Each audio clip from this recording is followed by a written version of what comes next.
എനിക്കില്ലേ കുറച്ച് ദിവസം മുന്നേ ഒരു ചേച്ചി ഈ കാണുന്ന റെഡ് പ്ലാന്റിൻ്റെ കട്ടിങ്സ് തന്നിട്ടുണ്ടായിരുന്നു കേട്ടോ.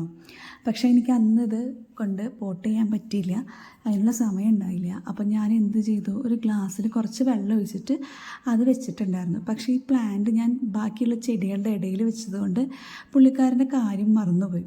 അങ്ങനെ കഴിഞ്ഞ ദിവസം ഞാനതെടുത്ത് നോക്കിയപ്പോൾ അതിൻ്റെ തണ്ടുകളും കുറച്ച് ഇലകളെല്ലാം ചീഞ്ഞ് പോയിട്ടുണ്ടായിരുന്നു കേട്ടോ. അപ്പോൾ എനിക്ക് ആകെ വിഷമമായി, ഇനി എങ്ങാനിത് കേടുവന്ന് പോയാലോ എന്ന്.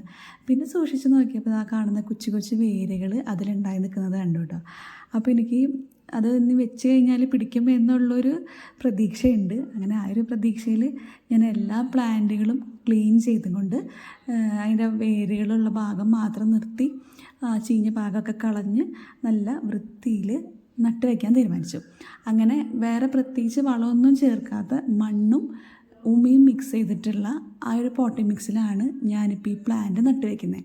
ഇനി കൂടുതൽ വളമുള്ള മണ്ണിൽ നട്ട് വെച്ചിട്ടുണ്ടെങ്കിൽ ഇതെങ്ങാനും ചീഞ്ഞ് പോയാലോ എന്നുള്ളൊരു പേടിയും കൊണ്ടാണ് കേട്ടോ ഞാൻ എക്സ്ട്രാ വളമൊന്നും ചേർക്കാതെ. അപ്പോൾ ഇതൊന്ന് വേര് നല്ലോണം പിടിച്ച് കഴിഞ്ഞിട്ട് നമുക്ക് വേണമെങ്കിൽ ചാണകപ്പൊടിയും അല്ലെങ്കിൽ കമ്പോസ്റ്റ് എന്തെങ്കിലും ഇട്ട് കൊടുക്കാം എന്ന് വിചാരിക്കുന്നു.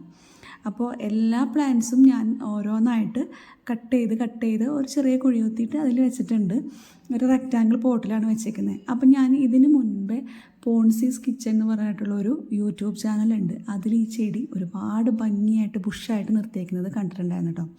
അപ്പോൾ അന്ന് തുടങ്ങി എനിക്കിത് എൻ്റെ ഗാർഡനിൽ വേണമെന്നുള്ളൊരു ആഗ്രഹമുണ്ട്. പക്ഷേ ഇതുവരെ എനിക്കതിൻ്റെ തൈകൾ കിട്ടിയിട്ടുണ്ടായില്ല. അപ്പോൾ ഭാഗ്യത്തിന് എനിക്കത് കിട്ടിയിട്ടുണ്ടായിരുന്നു. പക്ഷേ എൻ്റെ ശ്രദ്ധക്കുറവ് കൊണ്ട് അത് മൊത്തം ചീഞ്ഞ് പോയി എന്നായിരുന്നു ഞാൻ വിചാരിച്ചിരുന്നത്. അപ്പോൾ ഈ ഒരു പ്ലാന്റ് നമ്മൾ വെള്ളത്തിലിട്ട് വെച്ചാൽ വേര് പിടിക്കും എന്നുള്ളതിനുള്ളൊരു തെളിവാണ്.